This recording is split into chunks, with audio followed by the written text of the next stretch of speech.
음식이 중요하다는 거는 언제 깨달았냐면 제가 20살 때 깨달았어요. 피부과에서 되기 전에 의예과에 다니고 있는데 제가 당시에는 여드름 범벅이었거든요. 근데 제가 템플스테이를 2달 했어요. 송광사에 가서 템플스테이를 했는데 15일 만에 여드름이 싹 없어지는 거예요. 그리고 나서 이제 2달 동안 깨끗하게 지내다가 다시 속세에 나오니까 자기소개 부탁드립니다. 네, 저는 피부과 전문의자 미생물학 박사인 박병순이라고 합니다. 줄기세포 연구를 한 23년 정도 넘게 해오면서 노화와 면역 조절 치료에 대해서 집중적으로 연구하고 있습니다. 미생물을 전공하게 된 이유는 학생 때부터 바이러스에 대해서는 뭔가 오묘한 매력이 있다고 생각을 했어요. 그때 당시에는 내가 미생물학 박사를 따서 뭐에 쓸 수 있을까라고 생각을 했는데 최근에 사실은 코로나 바이러스로 온 인류가 고생을 많이 했잖아요. 그래서 그때 바이러스에 대해서 연구를 하면서 바이러스학과 면역학은 굉장히 밀접한 관계가 있거든요. 그래서 면역의 힘에 대해서 다시 깨닫게 된 좋은 계기가 되었다고 생각을 합니다. 미생물과 노화는 직접적으로 연관은 없는데 우리가 코로나의 후유증인 롱코비드라고 있거든요. 코로나 후유증을 롱코비드라고 하는데 그 롱코비드나 만성피로증후군 그리고 염증 노화하고는 굉장히 증상과 혈액검사 프로파일이 굉장히 비슷해요. 그래서 이게 뭔가 힌트를 주는 면이 있구나. 그래서 이런 그 롱코비드가 혹시 가속화된 염증 노화의 모델이 아닐까라는 논문들이 좀 있습니다. 노화의 진짜 원인은 무엇인가요?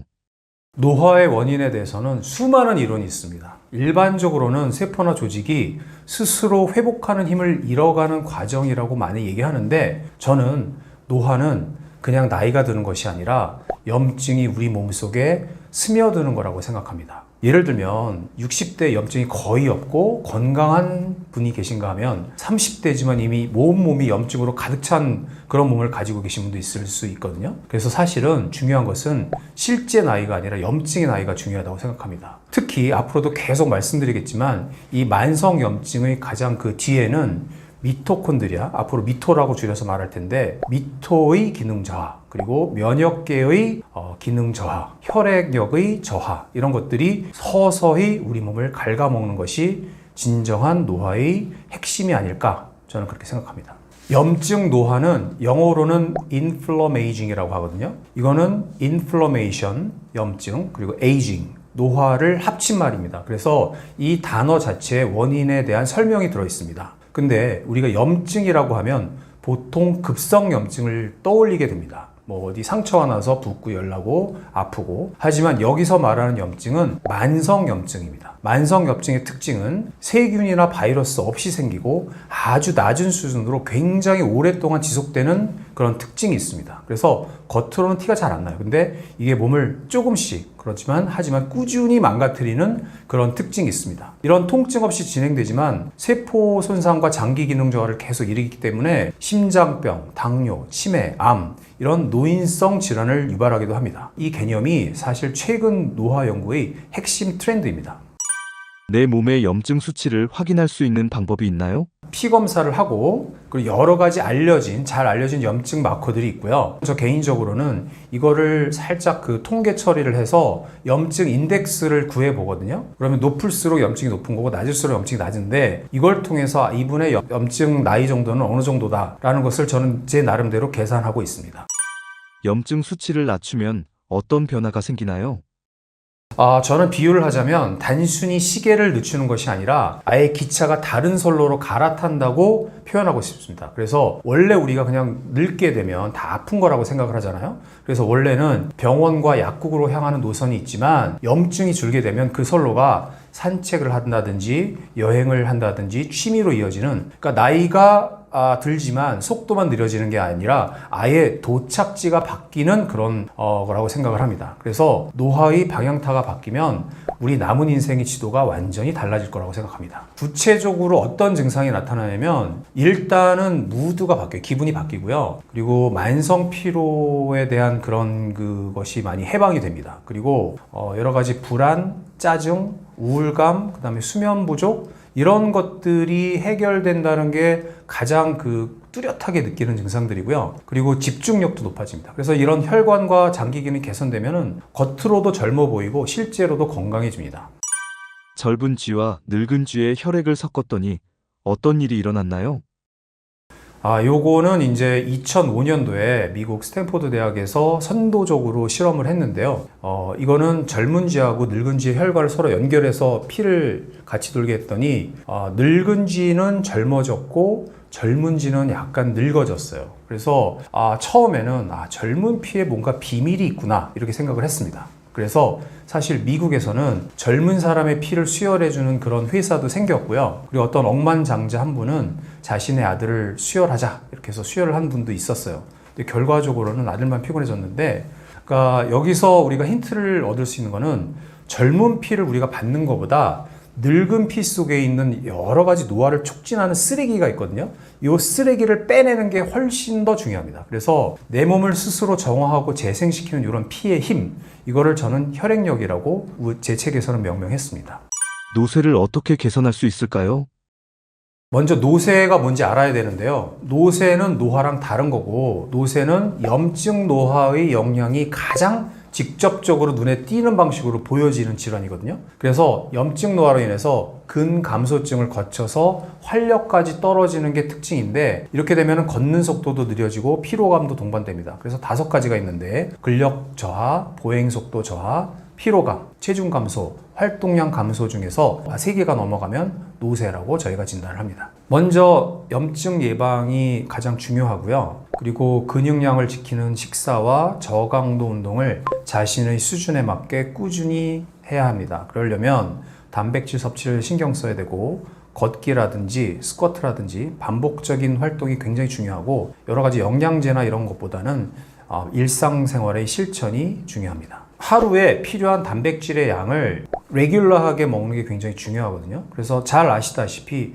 내 킬로그램당 0.8에서 1.2g 정도의 양질의 단백질을 챙겨 먹어야 되는데, 단백질 소스는 동물성 지방과 식물성 지방, 생선 여러 가지를 다 골고루 먹는 게 중요하고, 이때 우리가 그램 수를 생각할 때 예를 들어서 고기다 그러면 100g을 먹었으면 내가 100g을 먹었다고 생각하면 되고, 그 중에서 한 20%에서 30%가 단백질의 양입니다.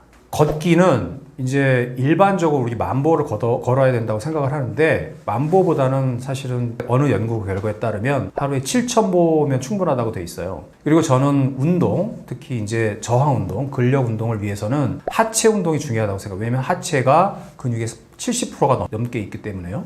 그래서 스쿼트 같은 것이 굉장히 중요하고, 그리고 이제 저는 매달리기 운동을 얘기했는데, 제 책에서도 언급했지만 아놀드 슈왈제네거가 매달려라 라고 자기 책에 썼거든요. 근데 이제 매달리게 되면 저도 뭐 턱걸이 몇 개 못하는데, 꼭 턱걸이를 제대로 우리가 체력장에서 하듯이 그렇게 할 필요는 없고, 밑에 받쳐놓고 매달리기만 해도 상체가 펴지고 척추도 늘어나기 때문에 그걸 단계적으로 조금씩 하는 거, 이게 굉장히 중요하다고 생각합니다.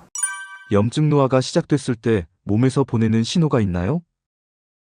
대표적으로는 만성피로, 수면장애, 무기력, 집중력 저하 등의 증상들이 개선이 되는데요. 우리가 말하는 만성피로는 피로해서 일을 열심히 하거나 과로해서 하는 그런 만성피로를 말하는 게 아니고, 만성피로 증후군이라는 게 있습니다. 이 만성피로 증후군이라는 것은 6개월 이상이 되며 회복이 굉장히 어려운 질환이거든요.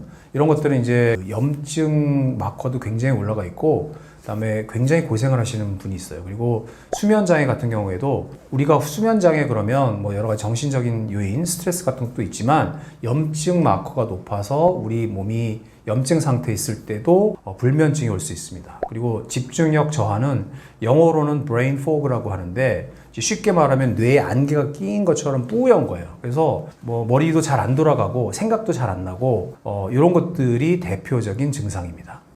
질병의 핵심은 염증인가요? 그렇죠. 고혈압, 당뇨, 우울증, 치매, 심혈관 질환 모두 이 만성염증으로 촉발된 질환이라고 볼 수 있습니다. 제가 계속 이 책에서도 말씀드리지만, 중심 명제 중 하나는 이 여러 다른 질병들이 다 따로따로 있는 게 아니라 염증 노화라는 뿌리를 함께 봐야 된다는 메시지를 담고 있습니다.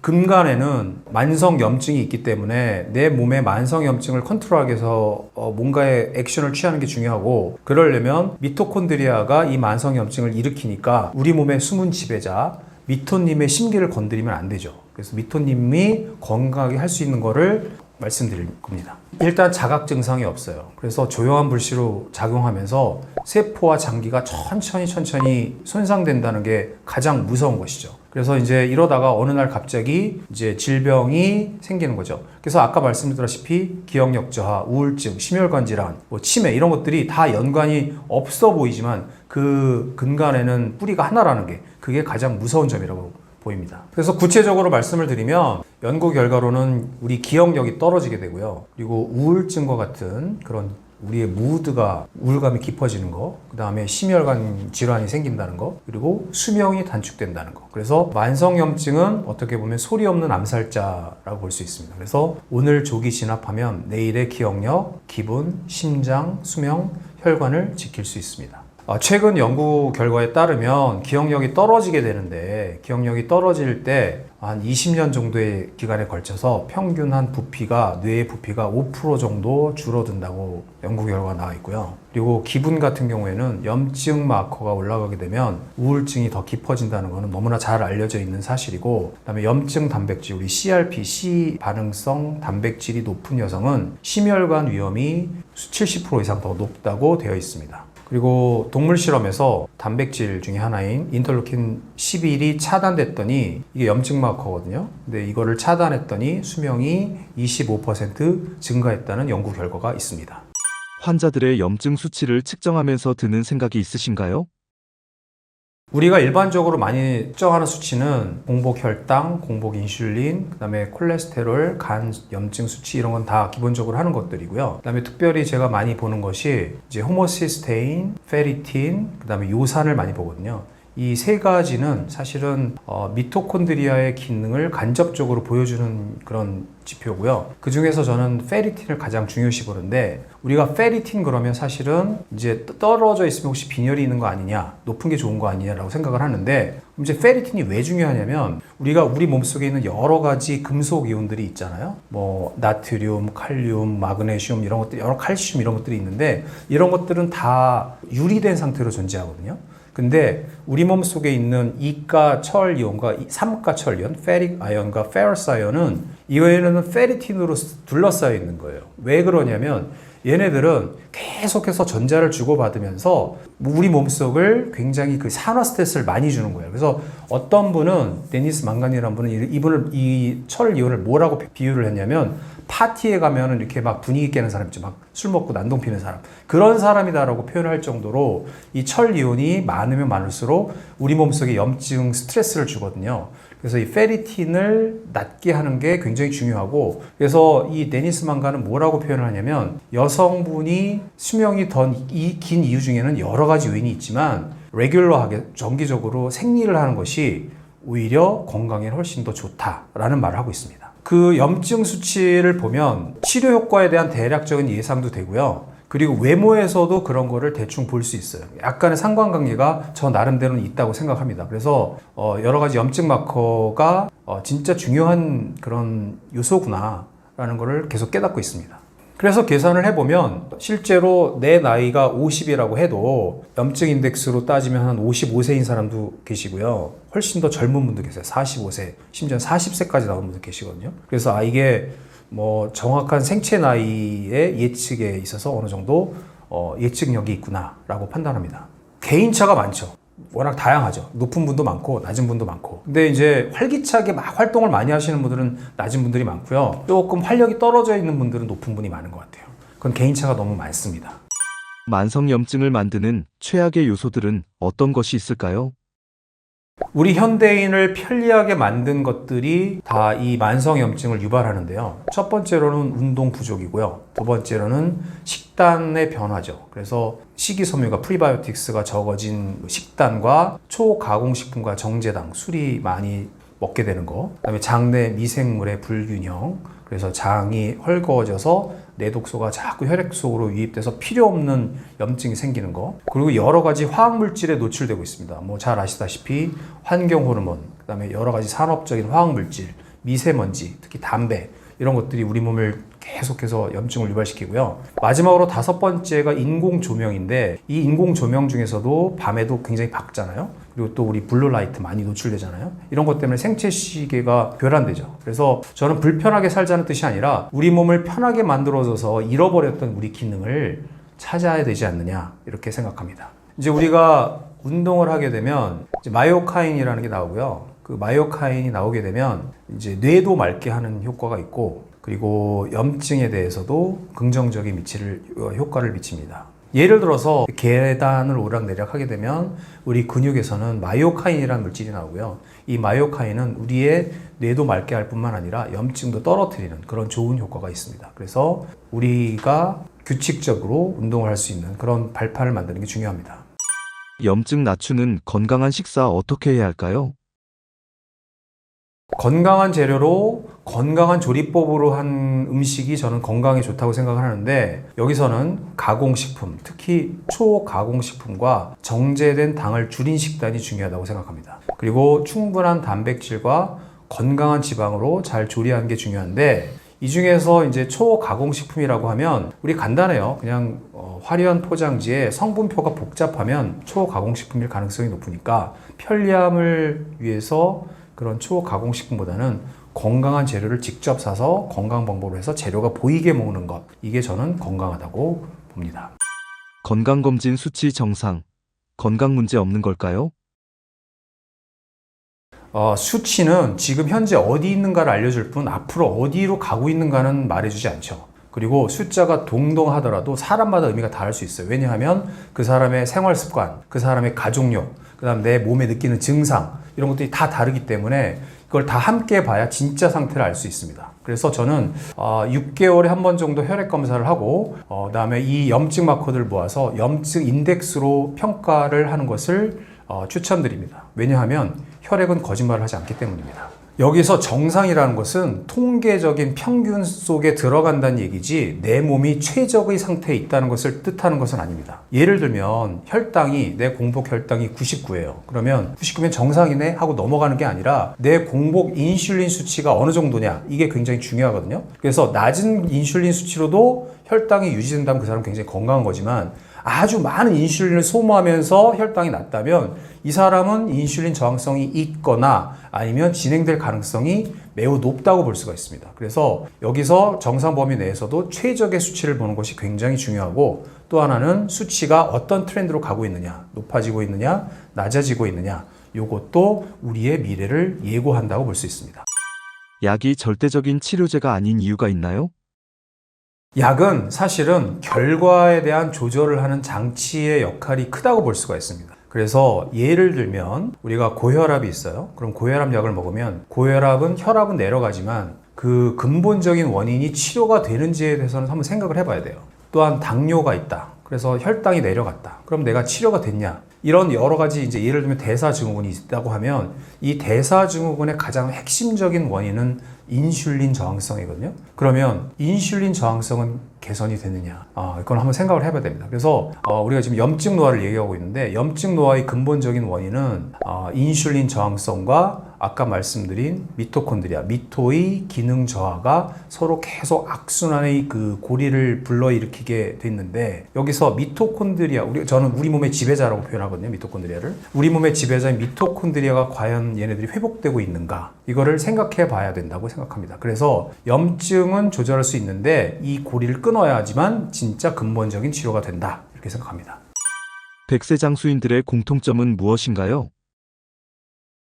이것은 100세 이상 장수한 사람들, 영어로는 센테네리언이라고 하는데 이 사람들이 어떠한 질병 패턴과 어떠한 기대 수명을 가졌는지를 연구한 거거든요. 근데 이분들은 보통 사람들에 비해서 아까 말한 노화 연관 질환이 발병 시점이 평균보다 한 18년에서 20년 정도 늦게 발병을 하는 거예요. 그래서 결국 이게 해석을 어떻게 해야 되느냐. 이 노화 관련 질환을 예방이 바로 노화의 속도를 늦추면 질병이 예방이 되기도 하고 오래 살기도 하는구나 라는 그런 교훈을 줍니다. 식단이 얼마나 중요하냐 이렇게 말하기도 하죠. 음식은 우리 미토콘드리아까지 가지만 우리 치료한 약물 중에서 미토콘드리아까지 가는 약물은 별로 없거든요. 음식이 곧 우리 몸의 가장 큰 요소를 차지한다고 생각할 수 있다고 생각해요. 근데 이제 미토를 회복시키기 위해서는 이제 운동을 통해서 미토콘드리아의 수나 질을 개선할 수도 있고 그 외에 여러 가지 다른 방법들이 있다고 생각합니다. 하지만 가장 큰 요인이라고는 생각을 합니다.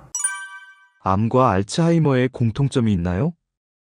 우리는 암과 알츠하이머는 전혀 다른 것 같지만 두 질환 모두 사실은 인슐린 저항성과 아주 밀접한 관련이 있습니다. 그래서 인슐린 저항성이 있으면 인슐린과 인슐린 유사 성장인자의 수준이 올라가게 되면 암세포는 더 잘 자라게 되고요. 뇌세포 같은 경우에는 인슐린 저항성이 있으면 포도당으로 인한 대사가 흐름이 망가지거든요. 그래서 이런 공통점이 있고 그다음에 이런 만성염증과 아까 말한 미토콘드리아의 이상이 다 연관이 있기 때문에 둘은 아주 연관성이 많다고 볼 수가 있습니다. 뿌리는 같다고 볼 수가 있습니다. 즉 염증 노화 기반의 질환이다 이렇게 볼 수 있습니다. 노화를 피하는 방법이 있을까요? 노화는 되게 이제 천천히 나타나긴 하는데 되게 주변의 분들을 생각을 해보면 대략적으로 한 40대 정도 되면은 대사 질환이나 심혈관 기능과 관련된 질환, 고혈압, 당뇨 이런 것들이 나타나게 되고요. 50대가 되면은 근감소증 같은 게 나타나면서 관절염 이런 증상들이 나타납니다. 근골격계 질환이 나타나게 되고 한 60대 정도 되면은 뇌 인지 기능 저하, 불면증, 치매 이런 것들이 나타나게 되죠. 그래서 계속 반복되는 얘기지만 뒤에는 주범이 두 개가 있죠. 만성 염증이 있고 미토콘드리아 기능 저하가 그 배후에 있습니다. 첫 번째로는 염증을 컨트롤해야 되고요.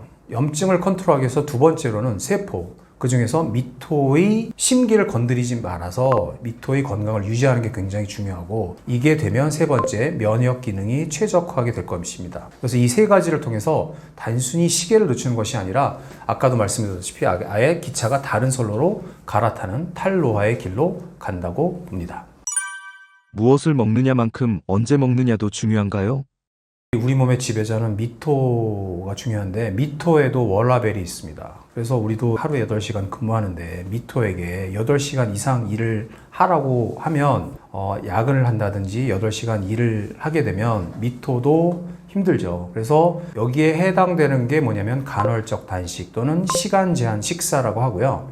그 다음에 요거랑 약간 비슷한 개념을 따서 한 게 단식 무방 식단입니다. 그래서 이렇게 미토를 쉬게 하면 오토파지, 자가 포식이 발동이 돼서 세포 안의 쓰레기들을 청소하게 되고 이렇게 되면 이제 미토파지가 활성화하게 되면은 낡은 미토는 버려지고 새로운 미토콘드리아의 효율이 좋아지게 됩니다. 근데 사실은 16시간 단식 너무 빡세다고 보이거든요. 그래서 이런 경우에는 저녁을 조금 일찍 먹고 아침까지 아무것도 안 먹는 12시간에서 13시간 정도 공복만 유지하면서 단계적으로 늘리는 게 좋을 수 있습니다. 저는 이제 그 사람의 생활 패턴에 따라 다 다른데 저는 약간 올빼미형이고요. 늦잠을 자거든요. 그래서 아침은 거의 못 먹고요. 그리고 점심은 1시 넘어서 먹습니다. 점심은 이제 가볍게 먹고 저녁은 제가 먹고 싶은 거 다 먹고요. 하지만 9시 이후에는 안 먹으려고 합니다. 그러면 이제 9시 이후에 안 먹고 그 다음날 1시까지 안 먹은 거니까 그러면 10시, 11시, 12시부터 13시간 더 하니까 14시간 이상은 금식을 하는 거죠. 그거는 개개인의 생활 패턴과 체질에 따라서 다 다르다고 생각합니다. 어떤 사람한테 이게 맞다, 어떤 사람한테 이게 맞다라고 말하는 거는 개인차가 있기 때문에 자신이 해보고서 자신의 몸이 받아들일 수 있는 걸로 해야 지속 가능성이 있고 스트레스를 안 받거든요. 저희 의사들끼리도 많은 논쟁을 합니다. 근데 의사들끼리마다 의견이 다 달라요. 그러니까 자기 몸에 맞는 것이 제일 좋은 방법입니다. 염증을 낮추는 식사법이 있을까요? 네, 소식, 간헐적 단식, 지중해식, 케톤식 요 네 가지를 줄여서 말한 건데요. 소식은 잘 아시다시피 총 칼로리의 양을 20% 정도 줄이는 것으로 말씀드리는 거고, 간헐적 단식이라는 것은 이제 식사 시간을 제한함으로써 미토를 쉬게 해서 이제 자가 포식을 촉진하는 방법이고, 지중해식은 이제 재료에 대해서 여러 가지 올리브유, 생선, 통곡물, 적당한 와인 이런 것들이 주가 되는 그런 지중해식이고, 키톤식이라는 것은 탄수화물을 아주 낮추고 지방 위주로 하는 것입니다. 근데 이 중에서 우리가 할 수 있는 거를 현실적으로 따져보면 지중해식과 소식은 처음에 시작할 수 있어요. 그러다가 간헐적 단식, 키톤식은 필요한 경우에 적용하는 것이 좋습니다. 내 몸의 염증을 높이는 최악의 음식은 무엇인가요? 저는 아까 혈액에서도 말했다시피 우리가 좋은 거를 넣으려고 하지 말고 노화를 촉진하는 걸 빼야 된다고 말씀드렸잖아요. 음식에 있어서도 좋은 음식을 먹는 것도 물론 중요하지만 몸을 해치는 음식을 우리가 안목을 기르고 제거할 수 있는, 그래야만 자연스럽고도 지속적으로 건강한 식습관을 실천할 수 있다고 보는데, 피할 음식을 세 가지만 말씀드린다면 정제당이죠. 정제당, 설탕, 음료 속에 있는 과당, 그다음에 초가공식품, 성분표가 복잡한 음식, 그리고 튀긴 음식 중에서 기름 오래 쓴 것, 이런 것들은 염증을 불러일으키는 나쁜 음식이라고 봅니다. 그래서 예를 들면 감자 같은 경우에도 요리를 어떻게 하느냐에 따라서 좋게도 되고 나쁘게 되는데, 쪄먹거나 구워 먹는 건 괜찮은데 프렌치 프라이 같은 경우에는 저는 좀 혈당 건강에 아주 안 좋다는 것은 잘 알려져 있습니다. 쥐에게 29주 동안 초가 공식품 먹였더니 어떤 일이 일어났나요? 초가공식품을 먹은 쥐들이 내장 지방이 늘고 대사 이상이 생길 뿐만 아니라 뇌 신경계 속에서 이제 세로토닌이라는 그 수용체가 떨어지게 됩니다. 그러니까 세로토닌의 작용이 약화되는 거고, 이 얘기는 식욕 조절이 잘 안 돼서 더 계속 그 식탐이 생기게 하는 악순환이 이어지게 되는 겁니다.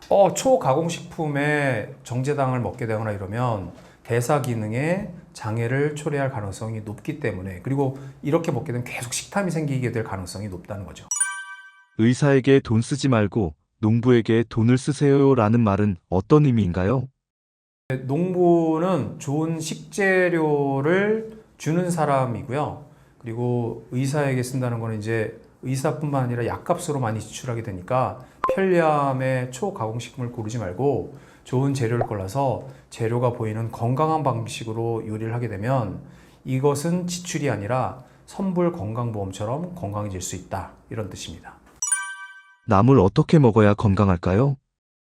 우리가 사실은 샐러드를 먹게 된 게 사실 오래 안 됐거든요. 우리 전통 한식에서 보면 되게 데쳐 먹는 게 많은데, 데쳐 먹게 되면은 여러 가지 항영양소라는 게 있거든요. 옥살산, 렉틴 같은 게 있는데, 이런 것들을 조금 덜어낼 수도 있고, 그리고 우리 섬유소도 부드러워져서 소화도 잘 되는 거죠. 거기에다가 소금, 된장으로 무치고 참기름이나 들기름 같은 좋은 지방을 곁들이게 되면 흡수율과 맛, 두 마리 토끼를 다 잡을 수 있는 그런 좋은 조리법이라고 보입니다. 피로와 노화를 멈추는 4단계 루틴은 무엇인가요? 첫 번째는 내가 왜 건강해지고 싶은가에 대해서 생각을 해야 됩니다. 그래서 건강해져야 될 목적이 분명하면 우리가 목표라는 것을 계속해서 지속할 수가 있고요. 두 번째로는 지표를 확인해야 되는데, 여기에는 혈액 검사와 체성분 검사로 내 몸의 현재 위치를 알고 우리가 어디를 가야 되겠다는 그런 그 목적지를 알아야 되고, 세 번째로는 이제 식단 중에서 아까 말씀드린 소단직해, 그 중에서 내게 맞는 걸 찾으셔야 돼요. 어떤 게 우주적으로 다 맞는 게 아니라 나한테 맞는 걸 찾아야 되고, 그다음에 근육은 평생 자산입니다. 아무리 돈이 많은 사람이 부럽다 하더라도 근육이 많아서 건강한 사람을 따라올 수가 없습니다. 그리고 이제 질병이 생기게 되면 우리가 아까 말씀드렸다시피 우울증, 심혈관계 질환, 뭐 여러 가지 각 과별로 증상이 생기지만 이 증상을 부위별로 땜질하는 것이 아니라 전신적으로 관리하려는 마인드를 가지시는 게 중요합니다. 기억에 남는 환자가 있으신가요? 면역 치료를 하게 되면 우리 이제 가장 대표적인 현대인의 질환 중에 하나가 비알코올성 지방간이거든요. 이 아까 말씀드렸다시피 인슐린 저항성의 가장 근본 중에 하나가 지방간인데, 이 지방간은 사실은 현대인에서 굉장히 많아요. 그래서 미국 같은 경우에 거의 반수에 육박한다고 보고, 우리나라도 뭐 3분의 1 이상 보인다고 하는데, 이런 그 간 수치, 맨날 그 콜라 먹고 뭐 이런 분들이 치료를 하게 되면 이렇게 수치가 확 좋아지는 분들이 계시니까, 그런 분들 같은 경우에는 굉장히 보람이 있고, 그리고 가장 좋은 것들은 우울증약이나 수면제를 끊으신 분들, 이런 분들이 가장 보람이 있어요. 그러니까 사실 현대인들이 불면증과 우울증이 상당히 많으신 것 같아요. 틸록스 드시고 우울증 약 드시고 하는데, 약 드시면서 그 여러 가지 약들을 끊으시는 거, 그다음에 이제 그렇게 되면 그 운동 능력도 좋아지는 분들이 계세요. 그래서 이제 평소에 뭐 내가 뭐 몇 킬로 바벨을 못 들었는데 몸이 훨씬 건강해지니까 바벨을 들었다. 그 다음에 뭐 수영을 예를 들어서 몇 바퀴 돌았는데 그 이상 돌아도 지치지 않더라. 뭐 이런 얘기를 간혹 가다가 해주십니다.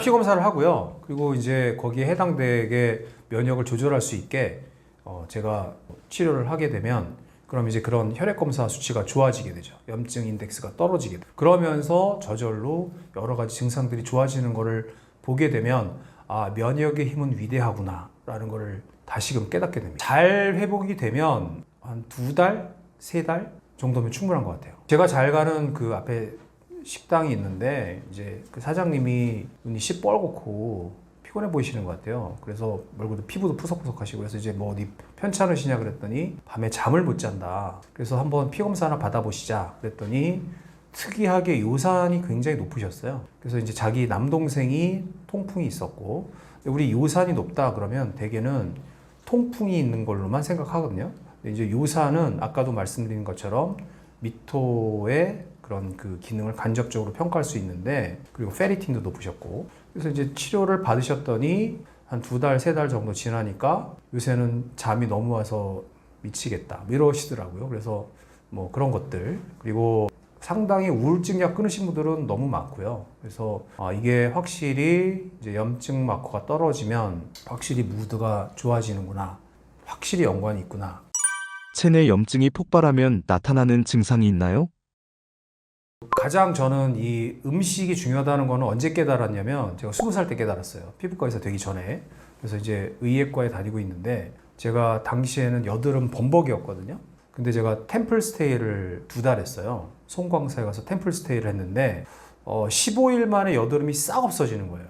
그리고 나서 이제 2달 동안 깨끗하게 지내다가 다시 속세에 나오니까 15일 만에 여드름이 그대로 원상복구가 되는 거예요. 그래서 저는 그걸 알았는데 사실은 제가 피부과 전문의 시험을 볼 때에도 피부과 교과서에는 뭐라고 돼 있었냐면 여드름은 음식과 관련이 없다라고 교과서에 써 있었어요. 그래서 피부과 전문의 시험을 보는데 여드름은 음식과 관계가 있습니다 라고 치면 틀렸어요. 근데 그 이후에 이론이 변해서 여드름과 음식은 굉장히 밀접한 관련이 있어요. 그리고 저는 그래서 이제 밀가루 음식, 단 음식, 기름진 음식, 초콜릿은 특히 피하셔라 라고 하면서 특히 이제 탄산음료 이런 걸 줄이라고 하면 그 레벨이 확실히 떨어지죠. 뭐 그런 여러 가지 사례는 굉장히 많은 것 같아요.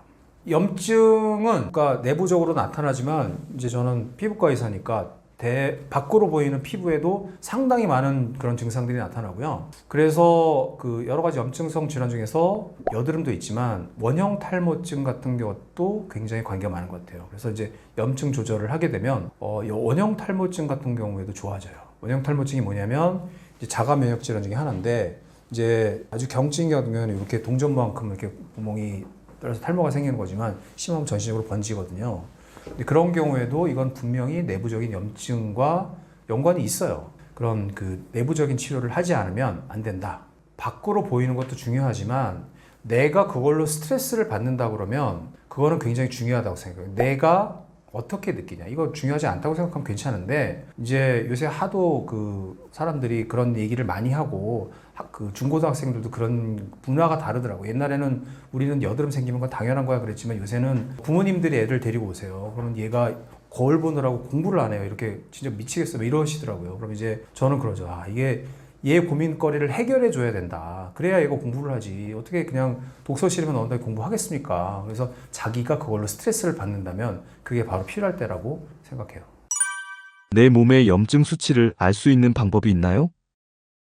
여러 가지 그 기본적인 대사와 관련된 마커와 이미 알려져 있는 CRP, 고감도 CRP, ESR 뭐 이런 검사도 있고 그리고 아까 3가지 요산, 페리틴, 그다음에 호모시스테인 이런 것들의 검사가 필요하죠. 그런 염증 마커 검사를 하게 되면 최소한 6개월 정도는 해야 될 것 같고요. 사실 저는 면역 치료하기 전후로 해요. 그러면 대개 한 3달 정도 걸리거든요. 3달 정도는 봐야 이분의 어떤 염증 수치가 어떻게 조절되고 있겠구나라고 예측하고 대비할 수 있습니다. 구독자분들께 해주고 싶은 말씀이 있으신가요? 세월의 흐름은 막을 수 없지만 염증이 스며드는 것은 막을 수 있습니다. 혈액력을 높이고 미토님의 심기를 건드리지 않는 것, 그것이 바로 탈로아의 핵심입니다. 저는 의사이자 역시 노화의 길을 걷고 있는 환자일 수도 있는데요. 저 역시 같은 기차를 타고 있습니다. 면역의 힘으로 염증 노화를 벗어나서 행복감을 느껴보게 되면 그걸 잊을 수가 없습니다. 이제 당신은 어떤 노선의 열차를 타시겠습니까?